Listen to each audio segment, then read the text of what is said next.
Hello, my friends, and welcome to the Multidimensional Human Podcast. I am Rachel Archelaus. Today, we are going to be discussing how to change careers, but also my biggest struggle with ADHD slash autism slash focusing in general. I believe myself to be ADHD, so a mix of autistic and ADHD, that kind of spicy neurotype, as some people would say.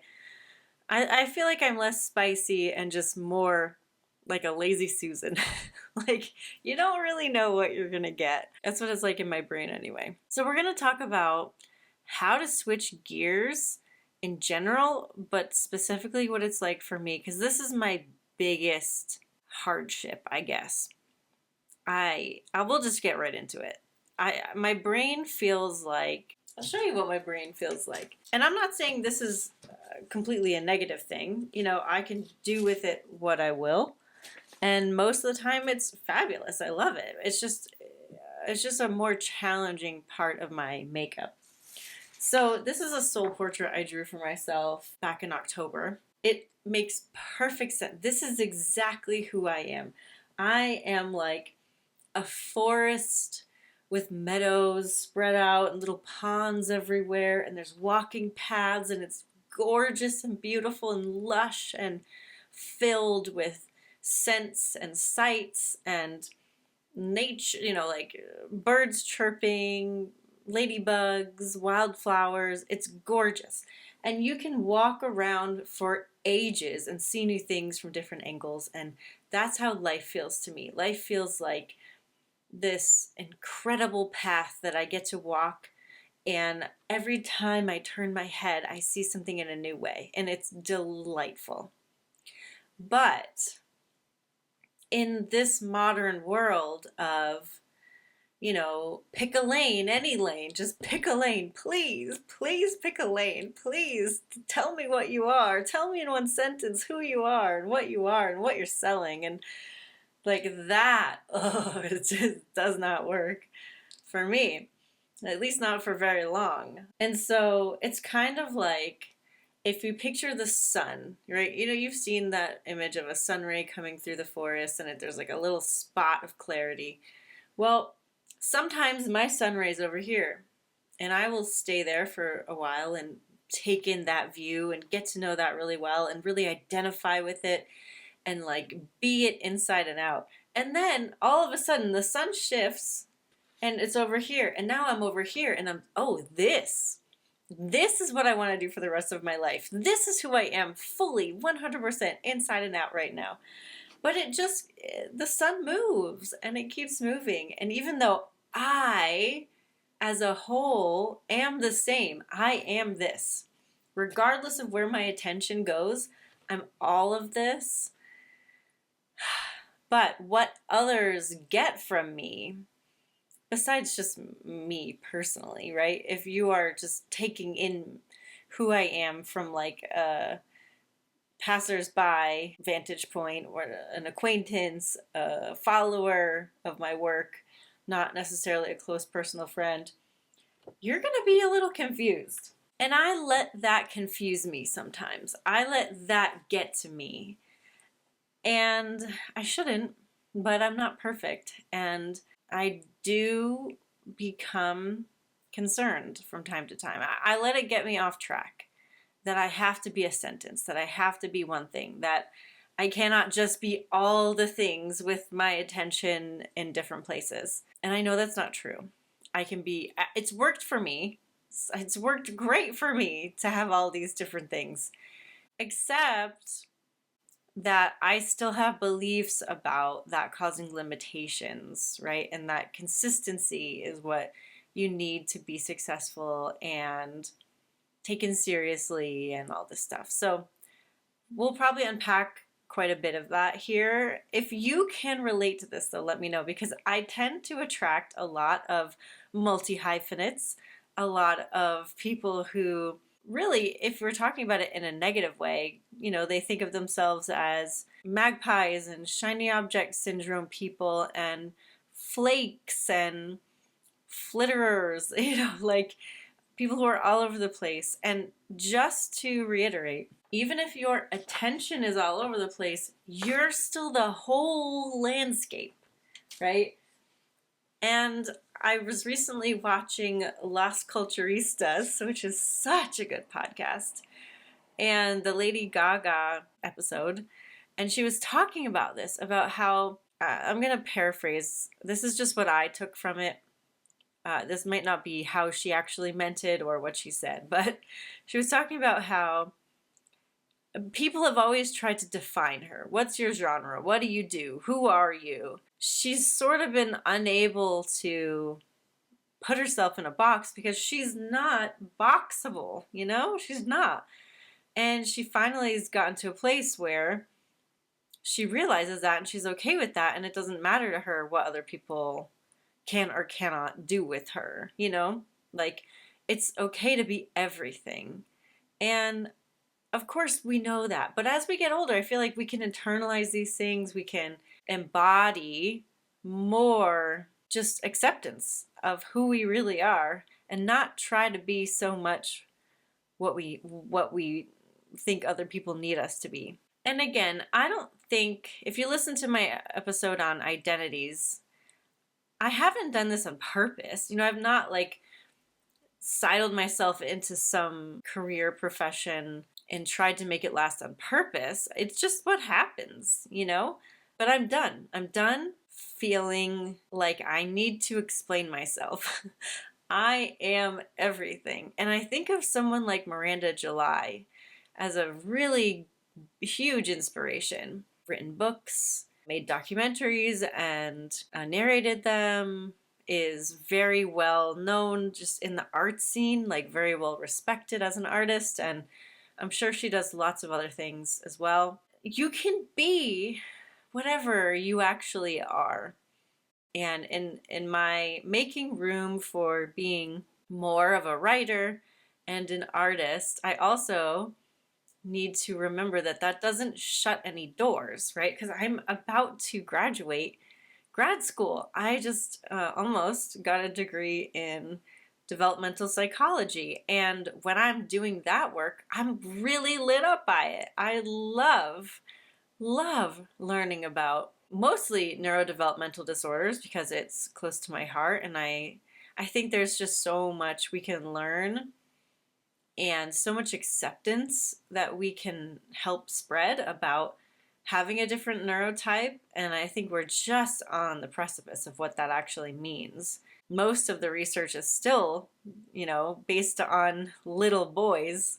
Lots and lots and lots to learn, but also reframes to do. Just like we're doing here in reframing being too much, we're reframing what it means to have a different neurotype. It's not actually a disorder. You're just different, and the world isn't set up for you. Just like this. Like, I have a lot going for me career-wise. I do have a sizable email list of people who follow me and are interested in what I do. But changing what I offer often is not necessarily the best for revenue, like changing the focus of my marketing efforts and what I'm selling, it takes time to ramp things up again. And so that's the part of consistency that doesn't really work for me at this point. And it could just be because I have that belief, and so I haven't been working in a way to combat that, to overcome that. But also at the same time, I don't need it. And so there's really nothing that's gone wrong. Like, I'm fully supported. I do get lots of passive revenue from the books that I've written and from my, from here, from Substack and from YouTube. And I have coaching clients. And so I don't need millions of dollars in revenue to support myself. But you have to, I think a lot of people in my situation think, well, what if I'd been consistent for 20 years? What if over the course of my career I had devoted myself to one thing? Where would my momentum be then?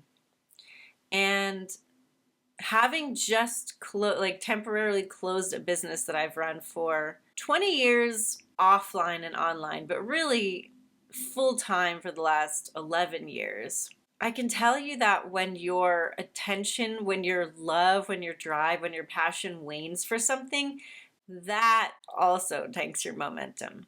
And so for me, having the flexibility to move around and change what I do so many times, it kept me alive. It's kept me going. Whatever has happened with revenue on or off has always worked out for me. It's always been at least enough. And that's incredible. That's incredible.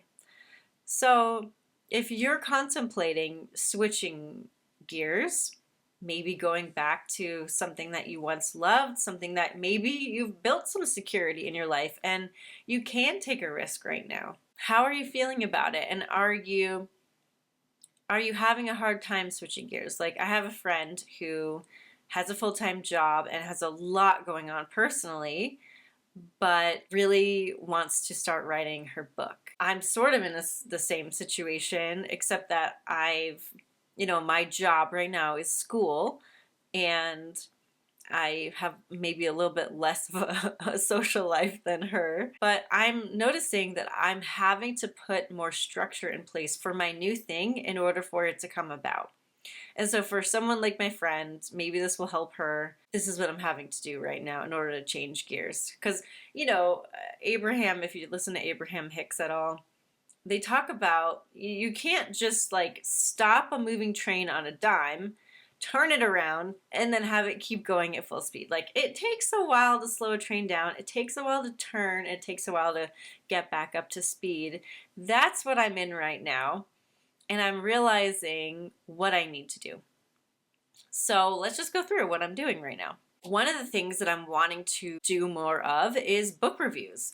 I read a lot of books. I love reading books. And I find myself reading a lot of books with non-physical or extrasensory characters, or themes. And I am noticing that if I had sort of like an inbox on my desk to remind me to review those books, that I would probably do it. Because I forget that I do book reviews. I forget that I put that on my Instagram. And so I have a couple at the end of my desk right now that I'm going to review and put in a Substack post and probably share on Instagram as well. Just because that's something I want to do, and so it needs to be visible to me. Another thing that I'm doing is I'm going to try to get more writing done in the beginning of the week. Because what I typically do is, of course, I make my own schedule and I just put my work off till the end of the week. But by then, I've got to focus on my homework and my personal writing, which is my current career, gets, kind of put in the back end. I also like to write at night, which can be difficult because I have a partner and we love to cook together, we love to eat together, we love to watch Project Runway after dinner together. And so sometimes I need to make it a priority to skip some of those things just on some days so that I can write at my peak writing time. Because I can't stay up too late because I like to go to the gym in the morning. So it's about prioritizing what works for me and balancing that with that I also like spending time with my partner. Those are some things that I'm going to put into place, make things more visible that I want to work on. So I have a notebook that I put my ideas in for posts and stuff like that. Again, I have aphantasia. I can't see things in my head. I don't have things pop into view of where I last put them. So if I can't see it, it doesn't exist. So this was in a pile of other things. Now, this is just a pile of notebooks, basically. But for like 2 months, I forgot where this was. So here it is. I'm going to leave it in view. And so the books that I want to review are in view. The writing notebook is in view.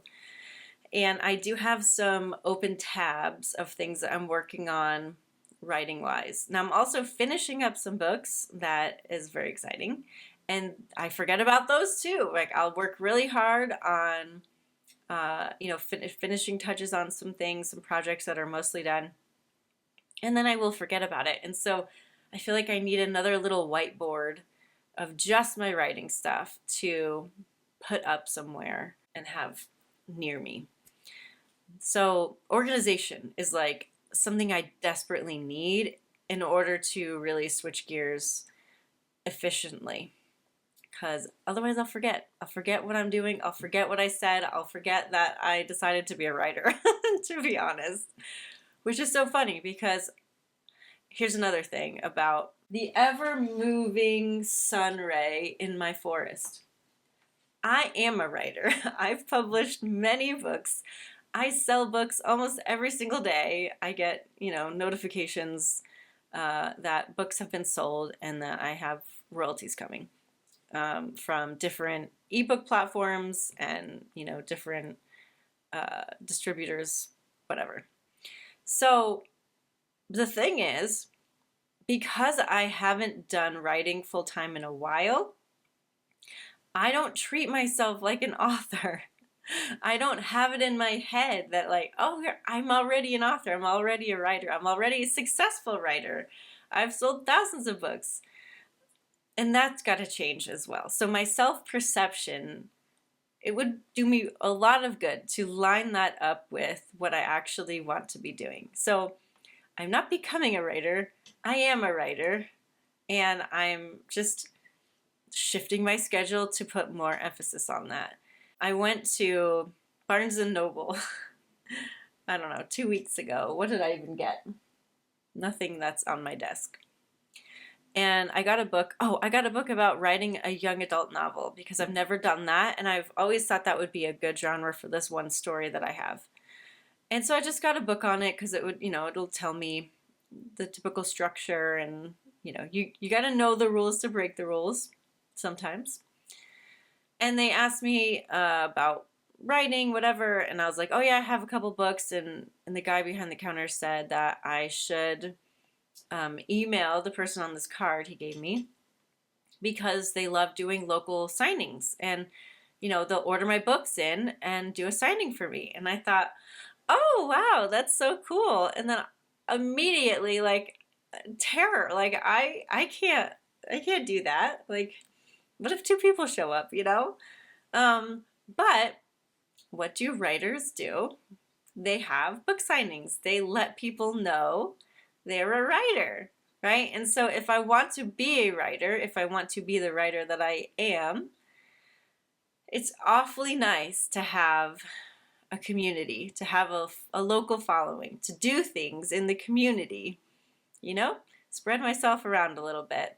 It's things like that. It's like, when you refocus, you realize that there's a lot that goes with it, right? Being a writer is not just about writing. It's about thinking about yourself as a writer so that you can take advantage of the opportunities that come. It's also about knowing, like, you can look for things to send your work to, right? I write short stories, I write poems.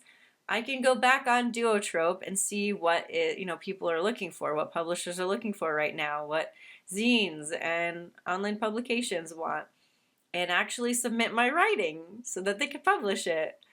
I could make efforts to get an agent. I could go to writing groups, like local writing groups, and meet people. I can focus more of my social media on writing and books and stuff like that, which again is why I'm reminding myself to review things. Again, when you're in it, be in it. When you're in it, be in it, right? So it's not like you need to change who you are to do a different thing, but changing your focus, it sort of does change who you are. It brings different elements of your personality out, right?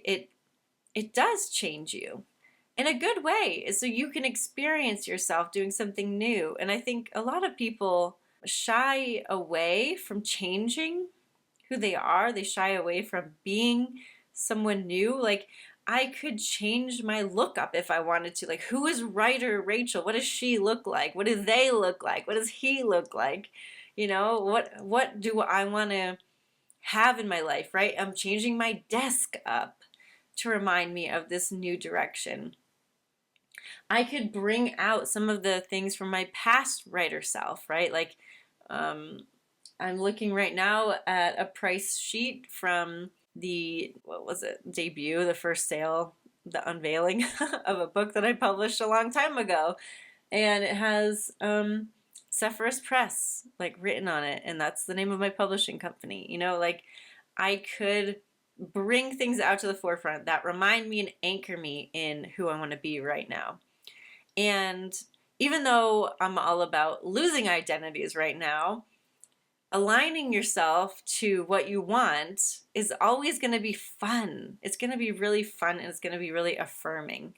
And so those are the things I could do. Psychological things, internal spiritual things, daily physical things, calendar things, coming at this from all angles to make this transition easier and more fun.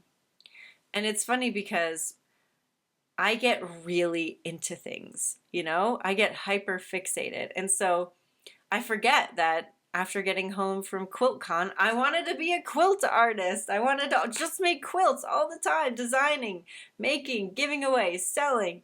I have to remind myself that I was so excited to turn some of my drawings into quilts, drawings that I had made about poems, right? That my whole artistic world, my whole intellectual world can exist in the same place at the same time. And I don't have to micromanage it, and I don't have to worry about it, because I am the whole thing, right? And wherever my attention is where it should be at that time. I don't need to second guess it. But the thing that I do need to do in order for all of this to work together is I need to prioritize my alignment, if we'll call it that. My filling up my own cup, right? Meditation, being present. That is a non-negotiable thing for me if I want to feel clear, excited, and if I want to do things. Because for me, a lot of people think doing and being are separate. They think they're opposites. Like, oh, I'm more of a beer, not a doer. To me, doing is an extension of being. So if you're being, you will also be inspired to or animated to do, right? If you really be, then you're going to get filled up with your beingness and then want to do something with it. And maybe it's not write a book or, do something work related. Maybe it's calling a friend or going for a walk or taking a nap or watching a show, right? It doesn't matter what it is, but for me, being fulfilled, full of yourself, full of your energy, full of your excitement, that's going to translate into doing for me. And it takes the thought process out of it. And that's what I need. I need that again. I have to admit, I have been really bad at this, which is why I'm probably making this episode about sort of feeling woozy, a little off track, a little unclear, because I have let this world infiltrate my happy place. And I'm very concerned about this country and the people who are going missing and being mistreated, and what is being proposed to make people not be able to vote. And it's just like such a freaking mess. But I am doing what I can, and that has to be enough. That has to be enough, because I need to be able to be functional and live my life and do what I can. Because if I don't, I'm giving up too. I'm giving my power over to the things I don't want to happen. So I'm calling my senators, I'm writing emails, I'm showing up when I can, I'm supporting financially. Like, I'm doing all the things that I can do. And then I have to build better boundaries and do what I want to do. Do my work, do my alignment, do my meditations, and be in my world. That's it. I mean, if you are looking to make a move, right? This time in our world is showing us, like, there's no time like the present. There is no time like the present. to be more of yourself, to do the things you've always wanted to do, tell your stories, even if you're not a writer, be you, talk about you, make decisions based on the real you, and don't worry about being definable. God, who cares? Like, don't you want to be indefinable? Don't you want to have mystery? Don't you want to investigate all of the facets of yourself and have them be contradictory? Like, be messy, be all the things, be alive. That is when I feel the best anyway. Just be yourself. And it can be challenging, but it's definitely worth it. So hopefully this was helpful in some way. Maybe you can relate to my story of sort of walking a tightrope of whatever consistency means and allowing yourself to do the things you really want to do and to go into it full force. That is what I'm hoping to just be it, Let my train get up to speed. If you'd like more from me, you can always become a paid subscriber to my Substack. Rachel Archelaus is where you can find me on Substack. You can also search Multidimensional Human. You can subscribe to this podcast wherever you are. Leave us a review. Thank you so much for listening, and I will talk to you very soon. Oh, and P.S., the reason you haven't heard from me in weeks is because I've been sick for 2 weeks, and I lost my voice. I had no voice for a while, so glad to be back.